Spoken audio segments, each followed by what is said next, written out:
Hello, this side Neeraj Gupta, founder of NG tutorial.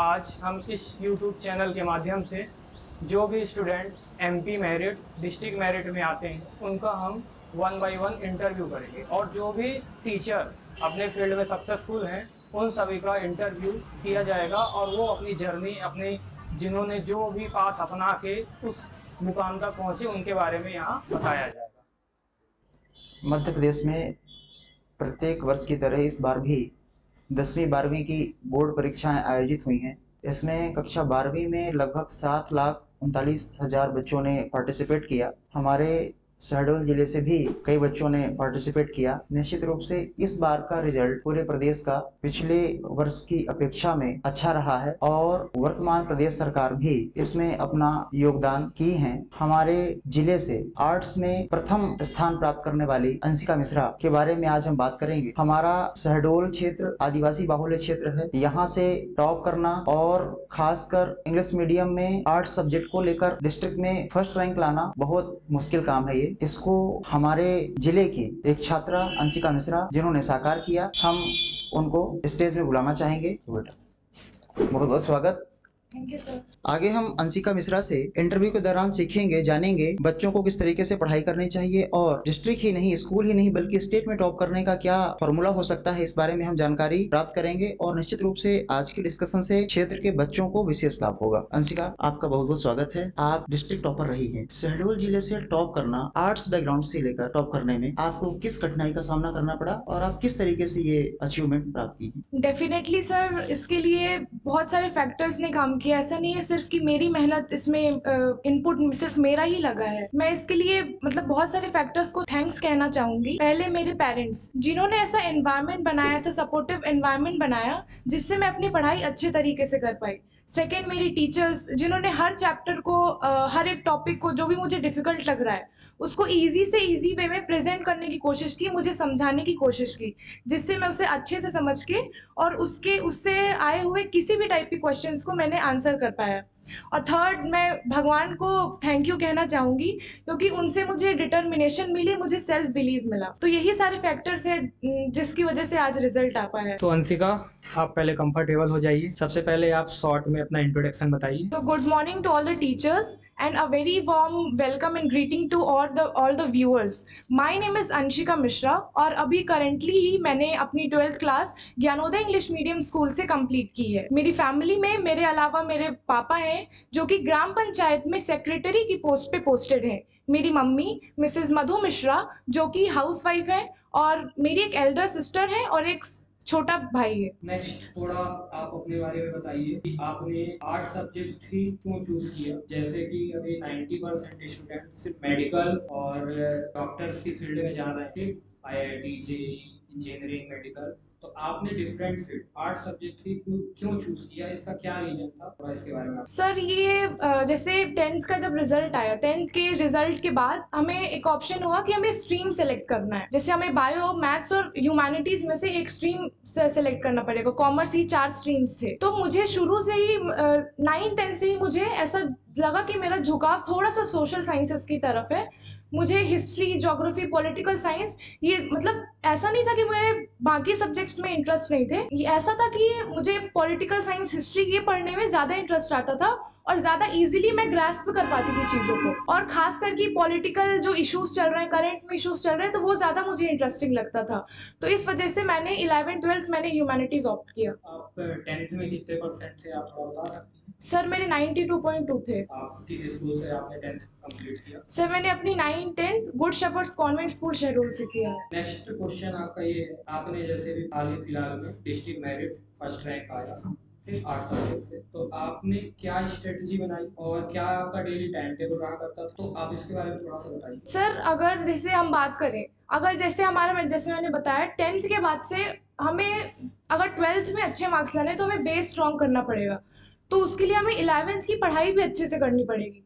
तो उसके लिए हम क्या कर सकते हैं, पहले हम जैसे एग्जाम्स, बोर्ड एग्जाम्स खत्म हो गए, उसके बाद हम 11th का सिलेबस निकाल लें, पूरा उसको सिलेबस को पहले एनालाइज करें। और अगर उसको शुरू में हमने पढ़ा नहीं, अभी तो अभी मुझे उतना समझ में नहीं आएगा कि क्या इंपॉर्टेंट है क्या नहीं है। तो उसके हिसाब से उसके लिए हम क्या कर सकते हैं, प्रीवियस ईयर क्वेश्चंस देख सकते हैं। तो उसके अकॉर्डिंग हम मतलब डिवाइड कर ले कि यहाँ पास कितना टाइम है और कितने चैप्टर्स हैं, तो उस अकॉर्डिंग हम डिवाइड करके अगर हम पढ़ेंगे तो इनफ टाइम हमें मिल जाएगा और हम अच्छे से अपना सिलेबस कंप्लीट कर पाएंगे। तो क्या आपने 10th का जैसे ही बोर्ड एग्जाम दिया उसके दूसरे तीसरे दिन से ही चालू कर दिया था कि मुझे आर्ट्स लेना, तो उसके बारे में रिसर्च चालू कर दिया था कि थोड़ा सोचा, समय लिया, थोड़ा घूमा फिरा जैसे बाकी स्टूडेंट्स करते हैं कि 10th का बोर्ड एग्जाम दिए तो 2-3 महीना कुछ सोचना ही नहीं, उसके बाद फिर दोस्त को देख के ये, तो आपकी क्या उसमें प्लानिंग थी कि आपने जैसे ही 10th कंप्लीट हुआ उसके बाद आपने कि मुझे ये लेना, उसके बारे में रिसर्च चालू कर दी, मुझे क्या करना है, ऐसा कुछ था कि जैसे बाकी बच्चे करते हैं? सर जैसे 10th के बाद समर वेकेशंस का टाइम होता है, तो ऐसा नहीं है कि बिल्कुल पढ़ाई में जुटे जाना है शुरू से, पर ऐसा भी नहीं है कि हमें गैप कर देना है एकदम से। हमें लेकर चलना है, दोनों चीज़ों को मैनेज करना है। साथ ही साथ जैसे मैंने भी ऐसा किया, जैसे आपने बताया कि मैंने अपने सीनियर से कंसल्ट किया जिन्होंने आर्ट्स ले लिया था, और जैसे मेरे और भी बहुत सारे रिलेटिव्स हैं जिन्होंने इस फील्ड को भी ऑप्ट किया था, तो मैंने उनसे डिस्कशन का, यूट्यूब में वीडियोस देखी, तो उससे मुझे हेल्प होगी। अंशिका, आज के डेट में जो 11th-12th के बच्चे होते हैं बेसिकली जो हम लोग देखते हैं, फेस करते हैं, नोट्स, इंपॉर्टेंस ऑफ नोट्स होता है, बच्चे नोट्स बनाते ही थे, तो आप इसके बारे में बताइए कि आपने नोट्स बनाया था, कैसे बनाया था और आपको कितना योगदान, मतलब उसका रोल कितना प्ले किया नोट्स बनाने से, आपकी चीज़ें ईजी हुई कि क्या हुआ, इसके बारे में थोड़ा आप डिटेल बताइए। सर अगर हम स्टार्टिंग से अपनी प्रिपरेशन शुरू करते हैं तो हमारे पास मतलब लगभग ठीक टाइम होता है कि हम नोट्स बना सकें, क्योंकि नोट्स में हमें टाइम लगता है बनाने में उसे। तो हमें क्या करना है, जैसे हमने एक भी चैप्टर पढ़ा कोई सा, तो पहली रीडिंग में हमें नोट्स नहीं बनाने उसके, 2-3 बार हम अगर उसको रीड करेंगे उस चैप्टर को और प्रीवियस ईयर क्वेश्चंस को एनालाइज करेंगे, तो वो रिफाइन आउट हो जाएगा कि कौन से इंपॉर्टेंट टॉपिक्स है। फिर उसको हमको अपनी लैंग्वेज में लिखना है। जैसे आप जो भी लैंग्वेज, आप हिंदी मर्ज कर लीजिए, इंग्लिश मर्ज कर लीजिए, निमोनिक टेक्निक्स यूज कर सकते हैं याद करने के लिए, क्योंकि प्रेशर में हर चीज़ हमें लाइन बाय लाइन बुक की नहीं याद आ सकती है, तो वो हमें निमोनिक टेक्निक्स उसमें यूज हो सकते हैं।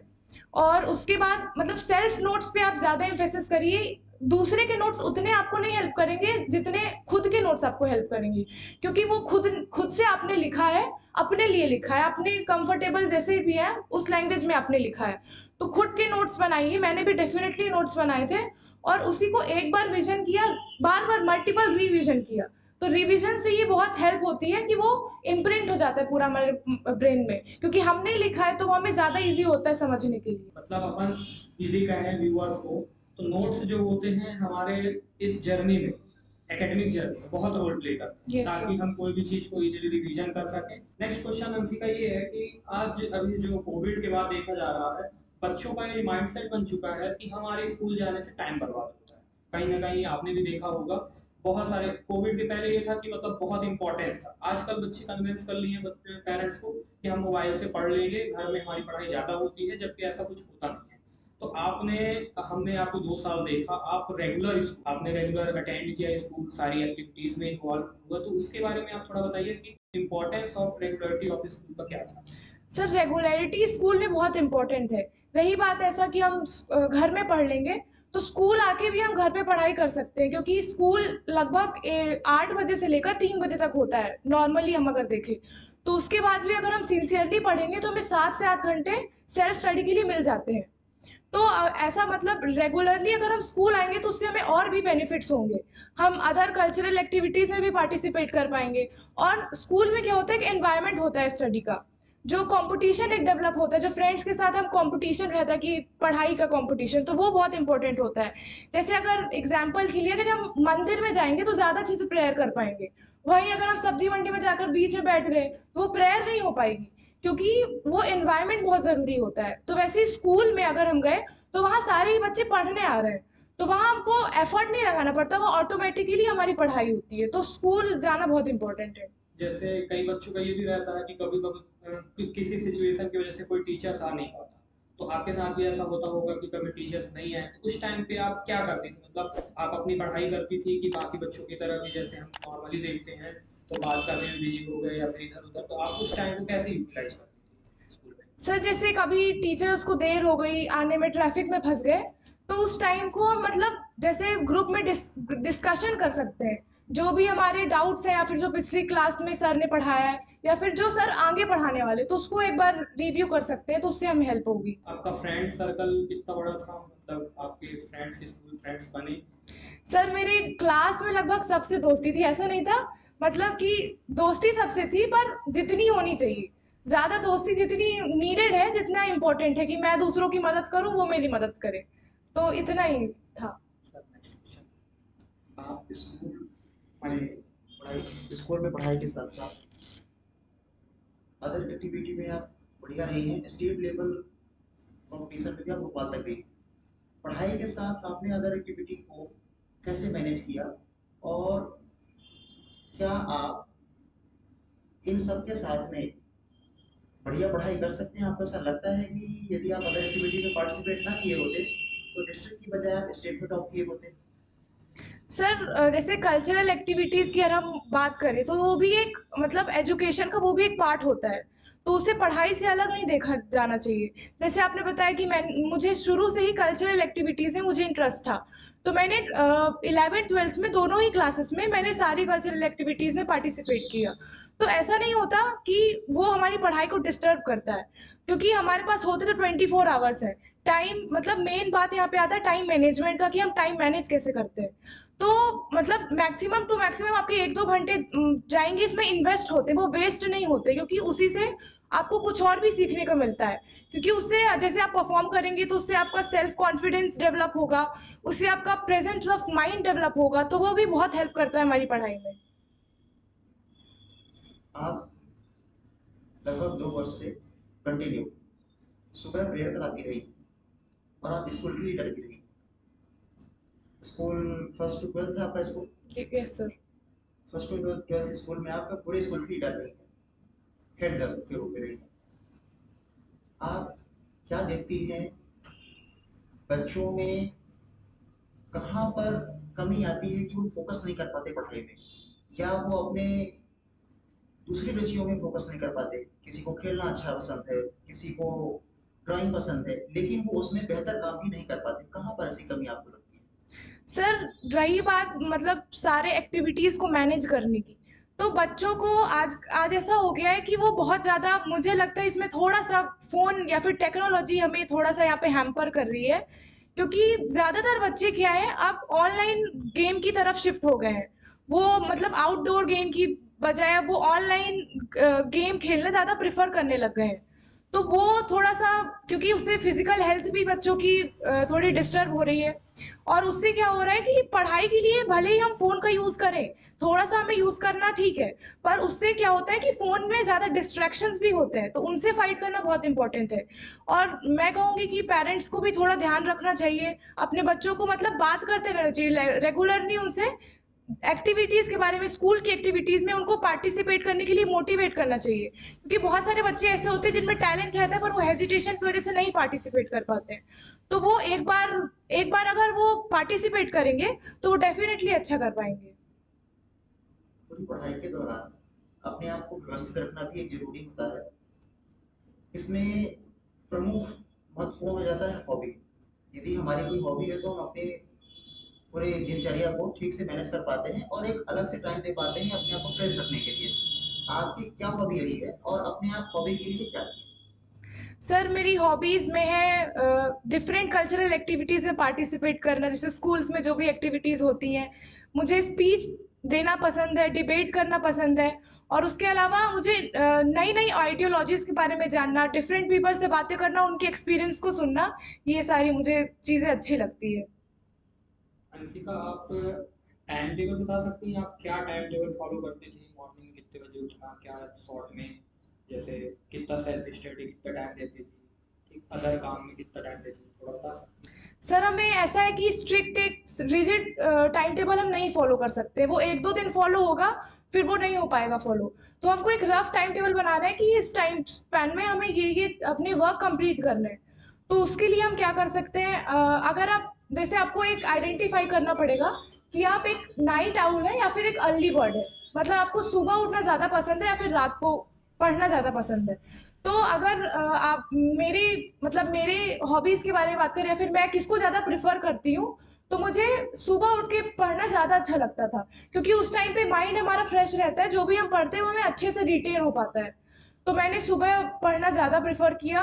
तो इसलिए मेरी स्कूल जो रहती थी 9 AM से रहती थी, तो मैं सुबह उठ जाती थी अराउंड 5 AM।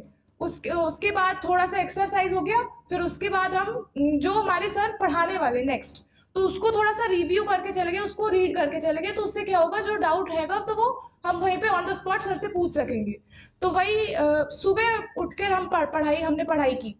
फिर उसके बाद स्कूल से आकर थोड़ा सा फ्रेशन अप होकर थोड़ा रेस्ट ले लिया। फिर उसके बाद अगर आप स्पोर्ट्स खेलते तो आप स्पोर्ट्स में भी टाइम दीजिए, क्योंकि हेल्थ बहुत इंपॉर्टेंट है। फिर उसके बाद जो भी होमवर्क है वो हमने कर लिया, फिर सेल्फ स्टडी करी थोड़ी।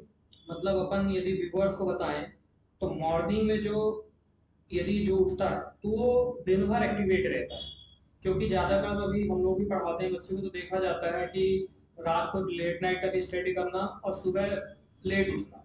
ठीक, तो सुबह लेट उठने के कारण पूरा दिन जो रहते हैं एक्टिवेट नहीं रहते, उनका पढ़ाई में मन नहीं लगता है, या फिर वो कुछ लर्न करते हैं तो भूल जाते हैं। तो यही अपन व्यूअर्स को बताना चाहेंगे कि यदि मॉर्निंग में वो मॉर्निंग शेड्यूल बनाए तो ज़्यादा उनके लिए कंफर्टेबल रहेगा, ज़्यादा हेल्पफुल रहेगा। जो काम वो 5 घंटे में करना चाहे तो सुबह यदि उठ जाए तो वो 4 घंटे में हो सकता है। और ये चीज़ बोला भी जाता है कि यदि आप सूर्य उगने के पहले उठ रहे हो तो आप कहीं ना कहीं एक सक्सेसफुल रास्ते में जाओगे, और सूर्य उगने के बाद आप उठ रहे हो तो कहीं ना कहीं आपका जो फिजिकली मेंटली है वो थोड़ा बहुत डिस्टर्बेंस हो, क्योंकि भगवान ने ही बनाया है रात सोने के लिए और दिन जागने के लिए। तो यदि नेचर से कोई खिलवाड़ करेगा तो उसके साथ तो दिक्कत होगी। इसके बाद फिर अपन नेक्स्ट क्वेश्चन पे चलते हैं। आप थोड़ा अपने जर्नी के बारे में बताइए कि आपने फर्स्ट टू ट्वेल्थ मतलब कि किस किस स्कूल से कहाँ कहाँ तक था, उसको थोड़ा सा बताइए। सर मेरी फर्स्ट टू 12 जो स्कूलिंग हुई है वो एक स्कूल से नहीं हुई है। तो मेरा KG1 KG2 first and second मेरे होम टाउन से हुआ है, जयसी नगर से, मदर्स कॉन्वेंट स्कूल जयसी नगर से।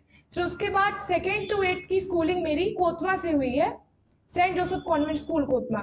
फिर उसके बाद 9th and 10th मैंने Good Shepherd's Convent School Shahdol से किया है, and 11 and 12 from Gyanoday English medium school. अच्छा अंशिका, जैसे शहडोल में आर्ट्स जो थे, शहडोल में भी मल्टीपल स्कूल में थे, तो आपने ज्ञानोदय स्कूल का ही चुनाव क्यों किया कि मुझे ज्ञानोदय स्कूल में जाना चाहिए?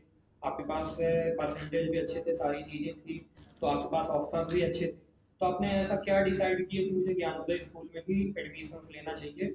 तो इसके पीछे कुछ रिसर्च थी या आपने डायरेक्ट जाके दे दिया?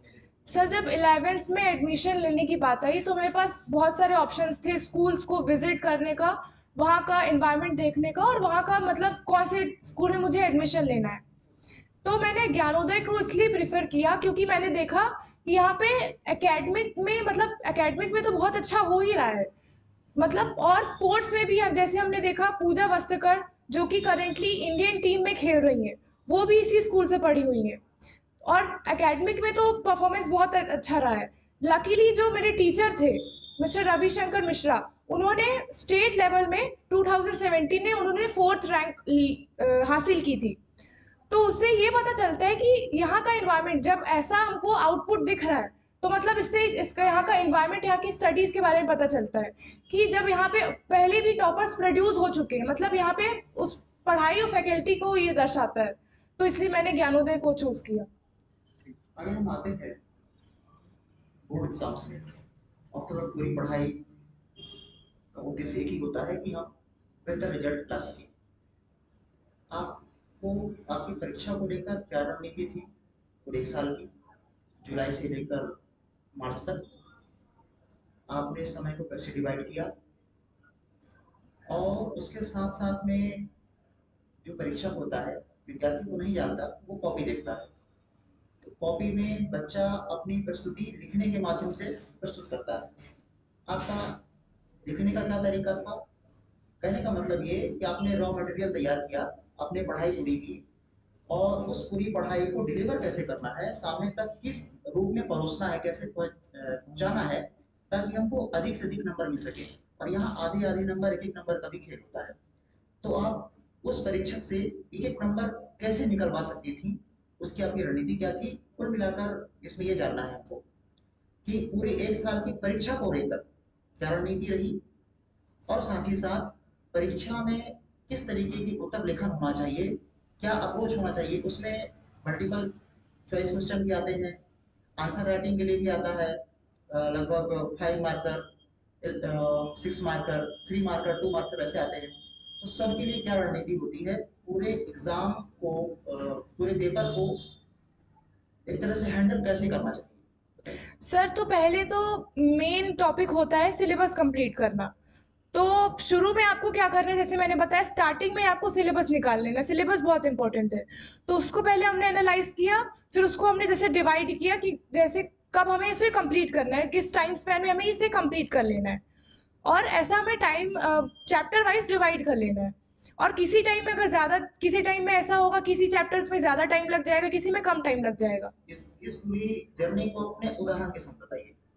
सर जैसे मैंने क्या किया था, मैंने अपने जैसे टोटल 46 चैप्टर्स थे, तो लगभग मैंने इसको डिवाइड किया, तो ये 7 to 8 मंथ्स में हमें कंप्लीट करना था। तो जैसे मैंने कहा कि मैंने थोड़ा अर्ली स्टार्ट कर लिया, तो मुझे 2 मंथ्स यहाँ पे एक्स्ट्रा मिल गए थे। तो जैसे जैसे ही मेरा सिलेबस कंप्लीट हुआ, सिलेबस कंप्लीट करना मतलब सिर्फ हमें नाम के लिए नहीं कंप्लीट करना है, हमें एक्चुअल में वो समझ में आना चाहिए।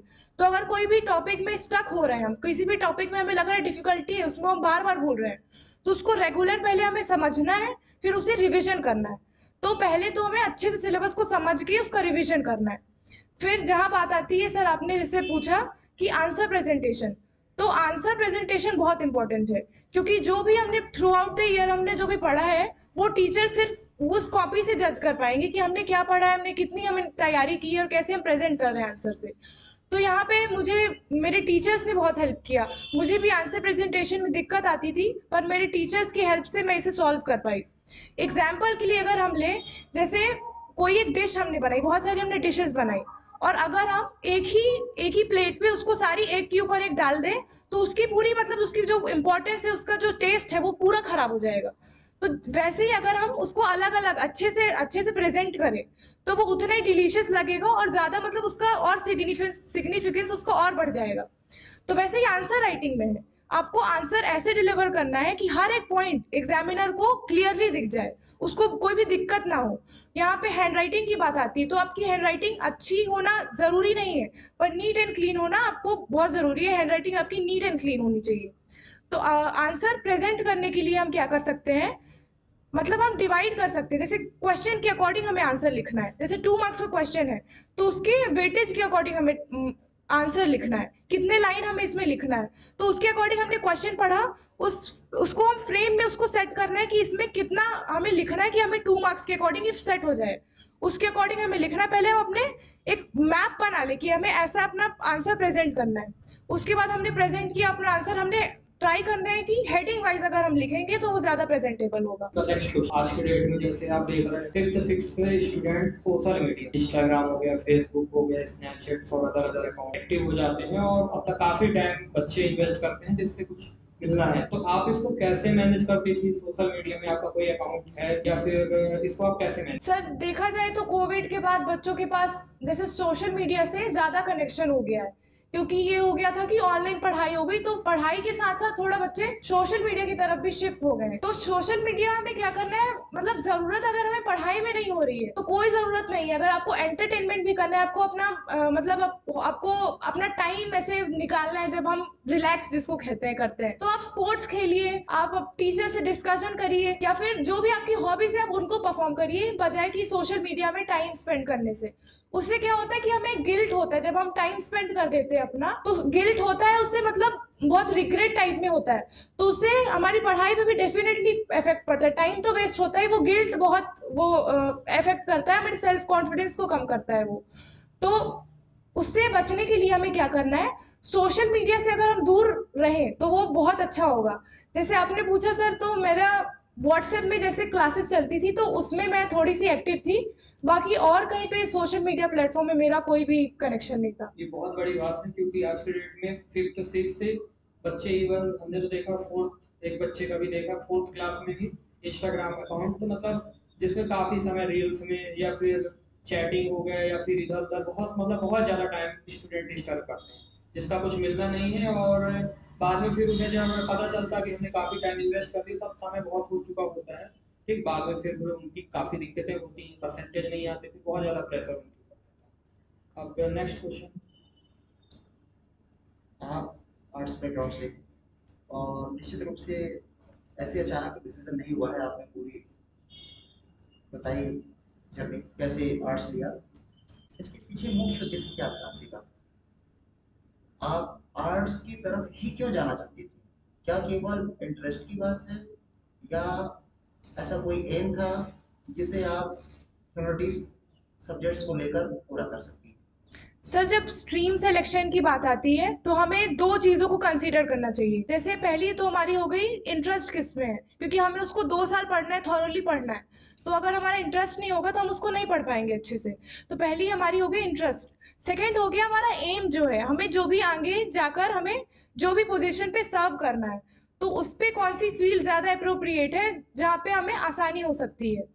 तो मुझे शुरू से ही ऐसा झुकाव ऐसा हुआ कि मुझे लोगों से इंटरेक्ट करना अच्छा लगता था, उनकी प्रॉब्लम्स को समझकर ऐसा ट्राई करना कि मैं उनको सॉल्व कर सकूं। और जैसे ही हमारी इंडिया में जो प्रॉब्लम्स हो गई, इलिटरेसी की प्रॉब्लम हो गई, तो इनको इरेडिकेट करना एक बहुत बड़ा टास्क है। तो मुझे ऐसा लगा कि एज अ सिविल सर्वेंट मैं ज्यादा अच्छे से सर्व कर पाऊंगी और इन सारी प्रॉब्लम्स को इरेडिकेट करने में, इन सबको हटाने में मैं अपना कॉन्ट्रीब्यूशन दे पाऊंगी। तो सर, इसीलिए क्योंकि जो सिविल सर्विसेज एग्जामिनेशन है वो सोशल साइंसेस के सब्जेक्ट्स में थोड़ा सा ज्यादा उसका वेटेज है, इसीलिए सर मैंने 11th-12th में ह्यूमैनिटीज ऑप्ट। जैसे कि स्कूल में स्कूल टीचर्स हो, तो आप जैसे आपके टीचर्स रवि सर काफी योगदान है जैसे कि आपने बताया, तो उनके बारे में थोड़ा बताइए। बाकी स्कूल टीचर ने आपका कहाँ कहाँ कैसे कैसे कोऑपरेट किया, और थोड़ा स्कूल टीचर्स के बारे में। सर, टीचर्स का किसी भी स्टूडेंट की लाइफ में एक बहुत बड़ा कॉन्ट्रीब्यूशन होता है, क्योंकि हम चाहे जितने भी टैलेंटेड हो या फिर जितना भी हमने हार्ड वर्क किया है, वो सही वे में होना चाहिए, सही डायरेक्शन में होना चाहिए।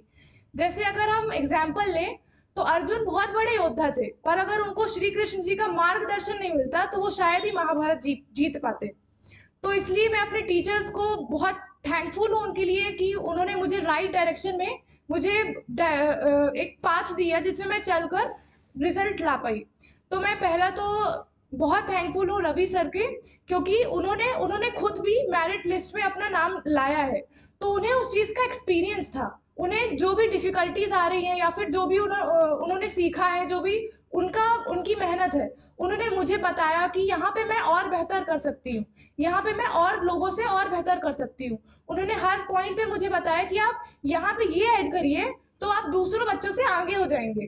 तो वो मतलब बहुत अच्छा उन्होंने मुझे गाइडेंस दिया। और मुझे एक चीज़ याद आती है कि मतलब उन्होंने मुझे सिर्फ एजुकेशनली नहीं हेल्प किया एकेडमिक में, उन्होंने मुझे मोटिवेटेड रहने के लिए भी बहुत, मतलब वो क्लासेस के बीच में मोटिवेट करते रहते थे।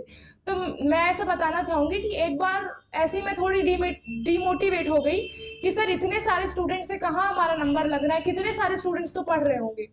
तो सर ने एक बात कही थी कि तुम्हें उम्मीद है बेटा, पर मुझे विश्वास है तुम पर। तो ये लाइन जैसे मुझे बहुत हिट कर गई थी कि जब दूसरे हमारे टीचर को इतना विश्वास है, क्यों हम अपने ऊपर क्यों ना कॉन्फिडेंस रखें। तो उस चीज़ से, क्योंकि कॉन्फिडेंस भी बहुत मैटर करता है, क्योंकि वो कुछ आंसर्स ऐसे होते हैं जिनमें आपको कॉन्फिडेंस नीडेड होता है। तो ऐसी चीज़ें मुझे बहुत हेल्प की जिससे मैं अच्छा परफॉर्म करता हूँ। सर, बाकी जो स्कूल टीचर्स थे वो भी बहुत बहुत सपोर्टिव थे मेरे।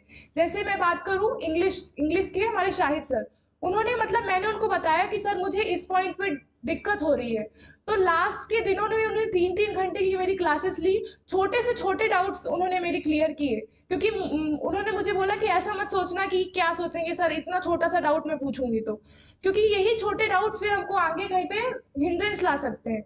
तो शाहिद सर ने मेरी बहुत मदद की। इंग्लिश में जो टॉपिक्स में बच्चे पीछे छूट जाते हैं, तो वो मेरा स्ट्रॉन्ग करने में सर ने बहुत मदद की। हमारी हिंदी की टीचर, हमारी प्रिंसिपल मैम, तो उन्होंने मतलब मल्टीपल टाइम्स हमारा रिवीजन कराया। उन्होंने सिलेबस कंप्लीट करा दिया था, मतलब नवंबर में उन्होंने सिलेबस कंप्लीट करा दिया था, और मतलब लगभग 3 से 4 बार मैम ने रिवीजन करा दिया था। क्योंकि हिंदी में जो चीज़ें होती है, थोड़ी सी लिटरेचर वाली जो चीज़ें होती है, उनको आपको याद करना पड़ता है, तो वो रिविजन से ही आ सकती है। जैसे हो गया हमारा साहित्य का इतिहास हो गया, वहाँ की जो कवि हो गए, उनकी रचनाएं हो गई, और बहुत सारी चीज़ें ऐसी हो गई, पर्यायवाची शब्द, ऐसे बहुत सारे एग्जाम्पल्स हैं, तो वो आपके रिवीजन से ही क्लियर हो सकते हैं। तो मैम ने मल्टीपल रिविजन्स कराए, हमारे डाउट्स क्लियर किए, जिससे हमें और बच्चों से और हमें एज मिल गया, तो हम अच्छा परफॉर्म कर पाए। इसमें बीच में स्कूल में यूनिट टेस्ट होते हैं, क्वार्टरली हाफरली एग्जाम्स भी होते हैं, क्या आपको इसमें अपने आप को इवैल्यूएट करने का मौका मिलता है, और यदि मौका मिलता है तो आप इसको किस तरीके से देखते हैं? सर डेफिनेट यूनिट टेस्ट जो होते हैं, जो हमारे मिड टर्म्स होते हैं, प्री बोर्ड्स होते हैं, ये हमारे इवैल्यूएशन के लिए होते हैं कि क्या हम गलतियां कर रहे हैं और उनको हम बोर्ड एग्जाम्स में सुधार पाए। तो जो भी हमारे टेस्ट होते हैं पहले तो हमें उन्हें रेगुलरली अटेंड करना है, जो सारे टेस्ट हमें देने हैं, तो उससे हम अपनी गलतियां हमें पता चल पाएंगी। तो क्योंकि हमें अपनी गलतियां खुद ज़्यादा रियलाइज नहीं हो पाती, तो उससे टीचर्स बहुत हेल्प करते हैं। वो आपको बता सकते हैं कि यहाँ पे आप बेटर कर सकते हैं, यहाँ पे आप और मार्क्स गेन कर सकते हैं। तो टीचर्स ने मेरी इसमें बहुत हेल्प की। उन्होंने हर पॉइंट में मुझे बताया, मतलब छोटी सी छोटी जो माइनर मिस्टेक हो सकती है वो मुझे बताया। और उन्होंने ये भी बताया कि अगर कम मार्क्स आ गए तो उससे डिमोटिवेट नहीं होना है, ज़्यादा मार्क्स आ गए तो उससे ओवर कॉन्फिडेंस भी नहीं होना चाहिए, क्योंकि ये रियल एग्जाम नहीं है, आपको मेन परफॉर्मेंस अपनी बोर्ड एग्जाम में देनी है। हमारे इंग्लिश के सर, हमारे आर्ट्स के सब्जेक्ट के सर, हमारी मैम, उन्होंने मतलब बहुत अच्छे से मुझे सारी मेरी गलतियां बताई जो मैंने सुधारी और बोर्ड एग्जाम्स में मैंने उन्हें नहीं दोहराया। बहुत सारे स्टूडेंट होते हैं वो टेस्ट को अवॉइड करते हैं, जैसे ही टेस्ट होता है कई बच्चे तो इस समय क्वार्टरली भी एग्जाम्स नहीं देते हैं, तो उनके लिए आप क्या सलाह देना चाहेंगे कि बच्चों को टेस्ट देना चाहिए, छोटे छोटे टेस्ट, उससे क्या सीख मिलती है, आप उनके बारे में क्या कहना चाहिए? सर टेस्ट डेफिनेटली हमें देना चाहिए, क्योंकि अगर हमें बोर्ड एग्जाम देना है तो वो भी एक टेस्ट है, उससे हम भाग नहीं सकते हैं कि हम उसके एस्केप हो जाए और कहीं मतलब उससे हम छूट जाए ऐसा टाइप। पर अगर हम टेस्ट देंगे तो जैसे हमने कहा है कि practice makes a man perfect, तो ऐसा नहीं है कि पहले बार में आपको मतलब आप अपना बेस्ट दे दें या फिर आप परफेक्ट आंसर्स लिख दें, पर आप जैसे ग्रेजुअली टेस्ट देंगे, आप आंसर्स लिखेंगे तो आपको अपनी मिस्टेक्स पता चलेंगी और आपका डर निकलेगा टेस्ट से, तो वो आपको बहुत हेल्प करेंगी जो आप सुधार कर अच्छे से परफॉर्म कर सकते हैं। नेक्स्ट क्वेश्चन, मेडिटेशन आप करती थी क्या? सर जहाँ की बात आई, जो डिस्ट्रैक्शंस इस समय हो गए, तो उसके लिए आपका माइंड स्टेबल होना बहुत इंपॉर्टेंट है, क्योंकि इस टीन एज में हमारे अंदर पोटेंशियल तो बहुत होता है पर उसको राइट डायरेक्शन में लगाना एक बहुत इंपॉर्टेंट टास्क होता है। तो उसके लिए आपको मेडिटेशन हेल्प कर सकती है। और जैसे इस एज में जैसे मैंने कहा कि डिस्ट्रैक्शंस होते हैं, तो इसके लिए हम थोड़ा सा स्पिरिचुअलिटी की तरफ अगर टिल्ट हो जाएं तो वो हमें बहुत हेल्प कर सकती है इन सारे डिस्ट्रैक्शन से फाइट करने के लिए। तो आप एक मेंटोर ऐसा चुन लीजिए। तो मेरे लिए मेरी स्पिरिचुअल मेंटोर बीके शिवानी थी, उनके मैंने मेडिटेशन फॉलो किए। तो मेडिटेशन से आप काम हो जाएंगे और मतलब इसी में आप दूसरों बच्चों से बहुत आगे हो जाएंगे। आप अपने माइंड को काम कर पाएंगे, आपको पता होगा, आप सही और गलत में डिफरेंस कर पाएंगे कि मेरे लिए क्या सही है और क्या गलत है। जितने भी सक्सेसफुल लोग हैं सभी में 2-3 पॉइंट्स कॉमन है, जैसे मॉर्निंग में जल्दी उठना, मेडिटेशन। तो सभी सक्सेसफुल लोगों का यही कहना कि यदि जो इंसान मेडिटेशन कर ले, मतलब 15 मिनट भी यदि डेली दे रहा है अपने आप, तो अपनी इंद्रियों को अपने कंट्रोल कर सकता है। मतलब यदि उसका माइंड कहीं डाइवर्ट हो रहा तो अपने आप को कंट्रोल कर सकता है, एज कम्पेयर टू यदि जो स्टूडेंट या फिर जो लोग मेडिटेशन नहीं करवाते तो वो उन पे ज़्यादा नहीं देखा जाता, वो लोग उतना ज़्यादा कंट्रोल नहीं कर सकते। तो मतलब अपन कहें यदि व्यूअर्स को कि मतलब 15 मिनट का समय जरूर निकालें अपने लिए, वो अपने लिए होता है। आप एक महीना करके देखिए, एक महीने में आपको डिफरेंस समझ में आएगा। अंशिका, आपके लिए एक बुक आपको पढ़ना पसंद है? सर मतलब 10th के बाद से थोड़ा जैसे मेरी सक्सेसफुल लोगों की, हाँ, तो उनकी बायोग्राफीज पढ़ना कि वो क्या हैबिट्स अपनाते थे जिनमें हम अपना चेंज कर सकते हैं, अपनी लाइफस्टाइल को चेंज कर सकते हैं। तो मुझे ऐसे एक्सपीरियंसेस पढ़ना पसंद है, तो मैं थोड़ा सा बुक्स की तरफ। मैं आपको एक बहुत अच्छी गिफ्ट दे रहा हूँ, एक बहुत अच्छी बुक है, आप उसको जरूर 15 मिनट 20 मिनट पढ़िए। ये आपकी स्पेशली आपके लिए मंगवाया गया है, मैट्रिक्स बुक, इस बुक का नाम। इस बुक को आप पढ़िए, ये आपकी जिंदगी में बहुत ज़्यादा हेल्पफुल होगा। Thank you sir. फोटो इस टाइम फिर से बच्चे अंधी दौड़ में दौड़ रहे हैं, सब अपने अपने जीवन में कुछ बेहतर करना चाहते हैं और सब फर्स्ट पोजीशन ही आना चाहते हैं। इसके लिए अपने में कैसा संयम रखें बच्चे, उनकी क्या रणनीति होनी चाहिए। वर्तमान में जो बच्चे 10th 12th बोर्ड एग्जाम में अपियर होंगे इस 2024 में, उनके लिए आपका क्या संदेश है? सर इसके लिए जैसे आपने कहा कि कंपटीशन, जैसे कंपटीशन बहुत हाई है, तो उसके लिए हमें क्या करना है कि हमें कंपटीशन से ज़्यादा वो नहीं करना है, हमें अपने आप को कंपैरिजन, जहाँ पे कंपैरिजन आ जाता है वहाँ पे हमें थोड़ा सा डिमोटिवेशन होता है। तो हमें क्या करना है, अपने अंदर रेगुलरली हमें कुछ ना कुछ इम्प्रूवमेंट करना है। हमें अपनी जो गलतियाँ हैं, जो भी हमारी जो जो हमें हिंड्रेंस आ रहे हैं, जो हमें रोक रहे हैं, जो हमारी गलत आदतें हैं, उन्हें हमें आइडेंटिफाई करना है, उन्हें एक एक करके हमें सुधारना है। तो हम अगर अपने आप को इम्प्रूव करेंगे तो हम एक दिन अपना बेस्ट वर्जन बन जाएंगे, और जब आप अपना बेस्ट वर्जन बन जाएंगे तो आप डेफिनेटली अपना बेस्ट दे पाएंगे। तो उसके लिए आपको कंपैरिजन या फिर कंपटीशन, डेफिनेटली वो एक हेल्दी कंपटीशन ज़रूरी होता है, पर उसी के साथ साथ आपको सेल्फ इम्प्रूवमेंट करना है। मैंने भी जैसे कंपटीशन में ज़्यादा ध्यान नहीं दिया, मैंने ये ध्यान दिया कि मैं अपने आप को इम्प्रूव करूँ, जैसी मैं कल थी उससे मैं और बेहतर आज हूँ, तो वो आपको बहुत हेल्प करेगी। इसका अगला क्वेश्चन ये है, आप चूंकि फर्स्ट क्लास से 12th क्लास तक प्राइवेट स्कूल्स में ही पढ़ी, अलग अलग स्कूल में प्राइवेट पढ़ी, आपको क्या अपॉर्चुनिटी नजर आती है? आपको प्राइवेट स्कूल्स में डायरेक्टर्स और टीचर्स को लेकर क्या अपॉर्चुनिटी नजर आती है? आपको क्या लगता है कि डायरेक्टर और टीचर अच्छे बच्चों के सर्वांगीण विकास के लिए, बच्चों के चौमुखी विकास के लिए, उनकी पढ़ाई भी अच्छी हो, वो खेलकूद में भी अच्छे हो, वो एक्स्ट्रा अदर एक्टिविटी में भी अच्छे हो, उनके लिए क्या कर सकते हैं? सर डेफिनेटली अगर हम बात करें तो सीधा सही है, आपके द्वारा स्कूल को क्या मैसेज है? सर अगर हम ऐसा बात करें तो पेरेंट्स के बाद जो भी हम सीखते हैं वो हम अपनी स्कूल में सीखते हैं। तो डेफिनेटली स्कूल में टीचर्स और हमारे प्रिंसिपल और हमारे डायरेक्टर सर, सारे जो हेड होते हैं, उनका रोल बहुत ज़्यादा बढ़ जाता है। तो उसके लिए मेनली क्या होता है कि वो डेफिनेटली, मुझे तो मेरा ऐसा एक्सपीरियंस रहा है कि सारे ही टीचर्स सारे बहुत रिस्पॉन्सिबिलिटी से अपना काम करते हैं, बहुत ही ओबीडियंटली अपना काम करते हैं, और वो डेफिनेटली चाहते हैं कि हमारे बच्चे और अच्छा परफॉर्मेंस दे, हमारी आगे की जो हमारे जो करिकुलर एक्टिविटीज़ भी हैं, हमारे एकेडमिक्स में भी अच्छा परफॉर्मेंस दे। तो डेफिनेटली उनका मोटिव बहुत अच्छा रहता है, और डेफिनेटली बहुत सारी सुधारें भी हो रही हैं जिससे और हमारी स्कूल आगे भी बढ़ रही है। तो उसके लिए सजेशन तो मैं जैसे अगर मैं देना चाहूँ तो हम ऐसा कर सकते हैं कि डिफरेंट हम एक्टिविटीज़ में बच्चों को पार्टिसिपेट करने के लिए मोटिवेट करें। इससे क्या होता है कि बच्चों का एक ओवरऑल डेवलपमेंट हो जाता है, पर्सनैलिटी डेवलपमेंट हो जाता है। तो उससे क्या होता है कि हम एकेडमिक में तो अच्छा परफॉर्म कर ही पाते हैं, अपनी लाइफ में बहुत अच्छा परफॉर्म कर पाते हैं। हम अपने बच्चों को जैसे वैल्यू सिखाएं, मोरल वैल्यू सिखाएं। वैल्यूज बहुत इंपॉर्टेंट है हमारी लाइफ में।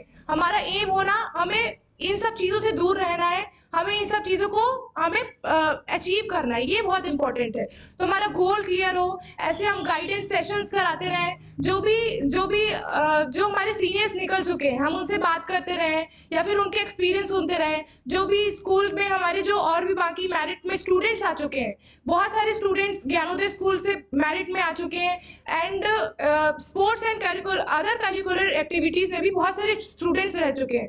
तो उनके एक्सपीरियंस अगर हम बच्चे सुनेंगे तो उससे उन्हें डेफिनेटली मोटिवेशन होगा, क्योंकि वो सोचेंगे कि ये हमारे बीच के स्टूडेंट्स हैं जो इतने अच्छे परफॉर्मेंस अपना दे पाए, तो उससे डेफिनेटली बहुत मोटिवेशन मिलेगा स्टूडेंट्स को। ये जो आज से हमने स्टार्टअप किया है नया, इसके बारे में आप क्या कहना चाहती हैं? अभी तक शायद शहडोल में किसी ने ये स्टार्टअप स्टार्ट नहीं किया है, क्योंकि कोई भी यदि सक्सेसफुल होता है या फिर मेरिट में आता है तो नॉर्मली शहडोल में भी कुछ बहुत लोग नहीं जान पाते, लेकिन सोशल मीडिया एक ऐसा प्लेटफॉर्म है जहाँ से पूरा वर्ल्ड वाइड लोग देखेंगे। तो इसके बारे में आप क्या कहना चाहते हैं? सर सोशल मीडिया डेफिनेटली एक बहुत अच्छा प्लेटफॉर्म है जिसकी मदद से हम मतलब लोगों से और इंटरेक्ट कर सकते हैं और अपनी जो चीज़ें हैं उसको स्प्रेड कर सकते हैं। जैसे अच्छी चीज़ें अगर हम सोशल मीडिया का अच्छा यूज़ करें तो एक डेफिनेटली बहुत अच्छी टेक्नोलॉजी, बहुत अच्छी चीज़ हो मतलब प्रूव हो रही है। जैसे कोविड में भी हो गया तो बच्चों को पढ़ाई भी इसी से हो गई। तो सर डेफिनेटली एक बहुत अच्छा स्टेप है, क्योंकि एक फर्स्ट स्टेप जो होता है वही सबसे डिफिकल्ट होता है, तो स्टार्ट करना बहुत डिफिकल्ट होता है। और मुझे आइडिया है कि सर डिफिकल्टीज डेफिनेटली आई होगी, क्योंकि जो स्टार्ट अगर हमने किया है तो हमें जस्ट कंटिन्यूसली हमें जस्ट एफर्ट डालना है। अगर हम एफर्ट्स डालेंगे तो डेफिनेटली हमें सक्सेस अचीव होगी। जैसे स्कूल में बहुत सारे टीचर्स हैं, सभी का तो बहुत ज़्यादा योगदान रहता है, बट कुछ टीचर्स ऐसे होंगे जिनको आप स्पेशल थैंक्स, जो आपको बहुत ज़्यादा कोऑपरेट किए होंगे हर टाइम पे, हर मिनट, तो उनके नाम यदि आप बताना चाहें। सर जो मेरे मेनली जो कोर सब्जेक्ट्स के जो टीचर्स हैं, मैं पहले उन्हें बहुत बहुत मेरा थैंक यू है, क्योंकि उन्होंने मुझे ना ही केवल जो हमारे मोटिवेट रखने के लिए सिर्फ एकेडमिक हमने हेल्प नहीं की, उन्होंने हमें सेल्फ मतलब जो हमारी माइंड में होती है, जो हमारी जो डिस्ट्रैक्शंस होती है उनको फाइट करने में भी हमें बहुत मदद की। और मेनली मैं डायरेक्टर सर को थैंक यू कहना चाहूँगी, क्योंकि मुझे उनसे बहुत सारी चीज़ें, मतलब उन्होंने मुझे पढ़ाया तो नहीं है पर उनसे मुझे बहुत सारी चीज़ें सीखने को मिलती है। उनकी जो लीडरशिप क्वालिटी है, जो इतने बड़े मैनेजमेंट को वो इतने अच्छे से हैंडल कर पाते हैं, क्योंकि बहुत सारे स्कूल से बहुत सारी चीज़ें होती हैं पर वो हर एक छोटी चीज़ को ध्यान देते। जैसे बीच में ऐसा हुआ था, हमें सिलेबस कंप्लीट करने में थोड़ा दिक्कत हो रही थी, तो मैंने सर से बात की कि सर हमें ऐसी दिक्कत आ रही है, तो सर ने बहुत अच्छे से उसे डील किया। उन्होंने ऐसा मैनेजमेंट बनाया कि हमारे सिलेबस भी कंप्लीट हो जाए, तो उसके लिए सर ने हमें एक्स्ट्रा पीरियड्स भी दिए। तो वो एक बहुत बड़ा वो होता है, क्योंकि आप बड़े डिसीजंस भी ले रहे हैं, आप छोटे से छोटे डिसीजन में भी अपना कंट्रीब्यूशन दे रहे हैं। तो उससे मुझे बहुत मोटिवेशन भी मिला, क्योंकि सर ने मुझे पढ़ाया तो नहीं है पर जो क्वालिटीज होती है वो भी स्कूल में हमें सीखने को मिलती है। तो मैं अपने टीचर्स को, स्पेशली मैं रवि सर को बहुत बहुत थैंक यू कहना चाहूँगी, क्योंकि उन्होंने जो भी उनके एक्सपीरियंस थे, जो भी उन्होंने अपने एफर्ट्स डाले थे, जिससे उन्हें 4th रैंक मिली MP में, तो वो उन्होंने सब मुझे बताया। तो उससे मेरा पाथ थोड़ा सा ईजियर हो गया। मुझे अपने से तो एफर्ट्स डालनी पड़ी, पर सर से मुझे बहुत हेल्प मिली। मैं शाहिद सर को बहुत बहुत थैंक यू बोलना चाहूँगी, जिन्होंने मुझे इंग्लिश पढ़ाया। उन्होंने मतलब कंटिन्यूसली जो मेरी गलतियां थी वो मुझे बताई। मतलब जो स्ट्रॉन्ग पॉइंट्स तो हमें पता चल जाते हैं, पर गलतियां बताने वाला भी कोई होना चाहिए जो जिससे हम इम्प्रूव कर सके। तो उन्होंने मुझे वो बताया। मैं अपनी हिंदी वाली मैम, अपनी प्रिंसिपल मैम को भी बहुत बहुत थैंक यू कहना चाहूँगी, क्योंकि उन्होंने भी मुझे थ्रू आउट द जर्नी बहुत हेल्प किया। और जो भी मतलब जो एकेडमी के अलावा जो भी प्रॉब्लम्स थी, तो वो मैं अपनी मैम से डिस्कस कर पाती थी। अंशिका, आप इस स्कूल से पढ़ी हैं, हायर सेकेंडरी आपका हुआ है लेवल 12, आप जानती हैं वहाँ से 2 विशेष नाम निकले हैं। एक पूजा वस्त्रकार, इंटरनेशनल क्रिकेट खिलाड़ी हैं, वो इंडिया को रिप्रेजेंट करती हैं। दूसरा एक नाम है श्रेया अग्रवाल, ये साइंस की फील्ड में बड़ा नाम है, जो कि अभी वर्तमान में नासा में सेवाएं दे रही हैं। अमेरिका में है, नासा स्पेस एजेंसी है, वहाँ सेवाएं दे रही है। क्या भविष्य में आपका भी नाम इसी तरीके से आ सकता है, और आप किस फील्ड में अपना नाम लाना चाहेंगे? सर डेफिनेटली आपने बताया, वो मेरे लिए बहुत एक मोटिवेशन है, क्योंकि मेरे स्कूल से वो निकल के गए हैं। मेरी जो सीनियर्स हैं वो डेफिनेटली मुझे बहुत ही मोटिवेट करते हैं वो अचीव करने में, क्योंकि उन्होंने ये बताया कि कोई भी परेशानियां हो, हम उससे अपने हार्ड वर्क से उसे ओवरकम करके एक बहुत बड़ी सक्सेस को अचीव कर सकते हैं। तो उसके लिए मैं तो यही कहूँगी कि मेरा बस यही एम है कि मैं अपना बेस्ट वर्जन बनूँ। अपनी जो मेरी कमी है, जो मेरे टीचर से मुझे मालूम होती है, मेरे पेरेंट्स से मुझे मालूम होती है, बस उन्हें सुधार करूँ और अपना बेस्ट वर्जन दूँ। ये मेरा पर्सनल जो मेरा गोल है। और अगर मैं प्रोफेशनली अगर बात करूँ तो मुझे एक सिविल सर्वेंट बनना है, और अपनी रूट कॉज में, जो हमारी इंडिया का जो रूट कॉज, जैसे गांधीयन व्यू ऑफ सोसाइटी है, तो वो क्या कहते हैं कि अगर हम डिस्ट्रिक्ट्स को, अपने विलेजेस को स्ट्रॉन्ग कर लेंगे तो ऑटोमेटिकली हमारी कंट्री स्ट्रॉन्ग हो जाएगी। तो रूट लेवल पे वर्क करके जो भी प्रॉब्लम्स आ रही है उनको मिटा के हम एक स्ट्रॉन्ग इंडिया बनाना चाहते हैं। तो अभी इस एपिसोड का समाप्त होता है। ये हमारा पहला एपिसोड था, और पूरी हमारी एनजी ट्यूटोरियल की टीम, ज्ञानोदय स्कूल की पूरी टीम आपकी बेस्ट विशेष के लिए कामना करती है। और कभी भी आपको किसी भी टाइम पे कोई भी प्रकार की आपको ज़रूरत हो, तो हमेशा आपको एनजी ट्यूटोरियल की टीम और ज्ञानोदय स्कूल की टीम आपके साथ हमेशा खड़ी है। तो वेलकम सर, आप लोग का वेलकम है। आप लोग बताइए एनसीका के बारे में, उनका क्या शेड्यूल रहा था, और जब आपको पता चला कि आपकी बच्ची मेरिट लिस्ट में आई है, डिस्ट्रिक्ट में 1st रैंक, तो आप उस टाइम का आपका एक्साइटमेंट लेवल कैसा था, आप थोड़ा सा बताइए। सर अंशिका के बारे में यही है कि अंशिका पूरा मन लगा के और पूरे लगन से पढ़ाई करती थी, मेहनत करती थी। और जो ज्ञानोदय स्कूल के हमारे जो उनको टीचर हैं वो बहुत अच्छे से पढ़ाते थे। पेपर दे के जब अंशिका आती थी तो पूछता था कि कौन से पेपर में क्या दिक्कत गई, थोड़ा बहुत देखता था, तो ये लग रहा था कि पेपर इसके अच्छे जा रहे हैं। और स्कूल के टीचरों का भी उम्मीद रहता था कि अंशिका पढ़ रही है, और उसके एक्टिविटीज को देख करके लग रहा था कि ये अच्छे अंक जरूर लाएगी। तो यही था सर, और जब लाई तो खुशी होती है, सभी खुश हुए, हम लोग भी सब खुश हुए। और स्कूल का टीचर का हमारे डायरेक्टर सर जी का, चूँकि आपसे मैं बहुत बचपना से लगभग जानता हूँ। आपके फादर जी फॉरेस्ट विभाग में थे, हमारे अमझोर में थे बगल में।